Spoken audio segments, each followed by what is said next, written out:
Eh bien, mesdames et messieurs, bon après-midi à vous.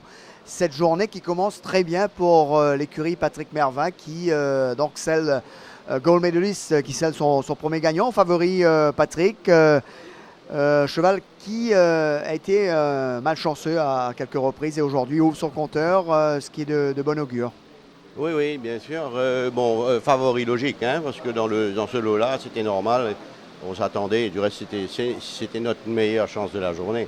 Et sa dernière sortie, bon, il s'est retrouvé en tête, mais on avait bounce un peu pour se trouver en tête. Il avait tiré et puis il y avait un cheval qui était venu à son extérieur sur au moins 400 mètres, 300 mètres. Donc ça l'avait perturbé. Mais aujourd'hui, on avait décidé de ne pas aller devant et de s'asseoir en 2e, 3e position. Et en espérant qu'il se relaxe un petit peu. Il s'est relaxé, mais quand le passé ralentit un peu, il a tiré. Mais il fait ça très très bien. Vraiment, bon, pas de grosse surprise dedans. Alors c'est vrai que Patrick, il prend le first run, Imram Chissi, il ne prend pas de risque. Ça fait aussi toute la différence. Oui, c'était un peu les instructions que j'avais dit à Imran, surtout à partir du 600 là-bas, de voir et d'essayer de se décaler s'il pouvait. Bon, des fois on ne peut pas, hein, quand on est à la première ligne, c'est difficile. S'il pouvait d'essayer de se décaler, et c'était un peu ça. Et effectivement que là, le pas a bien ralenti là, aux alentours des 600 mètres. Donc c'était le move qu'il fallait faire. Mais enfin, on est content.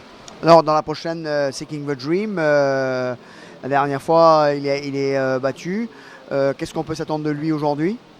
Oui, la dernière fois il est battu par Seven Nick Butch qui n'est plus dedans maintenant. Et pour moi, cette course-là, c'est la course la plus difficile de la journée. Il y a 6 partants, les 6 partants peuvent gagner.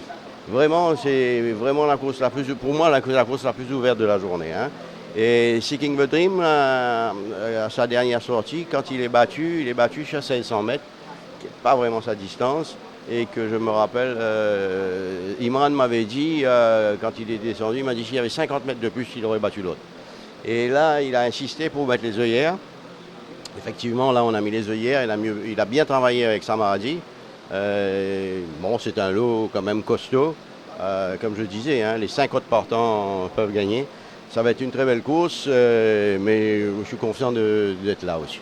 Alors sinon, Patrick, votre représentant dans l'épreuve phare, c'est un cheval que vous estimez pas mal. Qu'est-ce qu'on peut s'attendre de lui aujourd'hui, Solius Code? Écoutez, c'est un fait que c'est un cheval qu'on estimait beaucoup. Et après sa première course, il y a eu des petits pépins. C'est pour ça que ça fait 9 semaines qu'il n'a pas couru. Et là, il y a une course qui est dans le rating 61 et lui, il est 48. Bon, il aura 54 kg et demi. On se base un peu dessus. Je crois que ça va être quand même dur pour lui. Espérons qu'il puisse run a place. Merci Patrick et bravo pour cette première de Gold Medalist qui ouvre son compteur, messieurs, de fort mais très fort belle manière.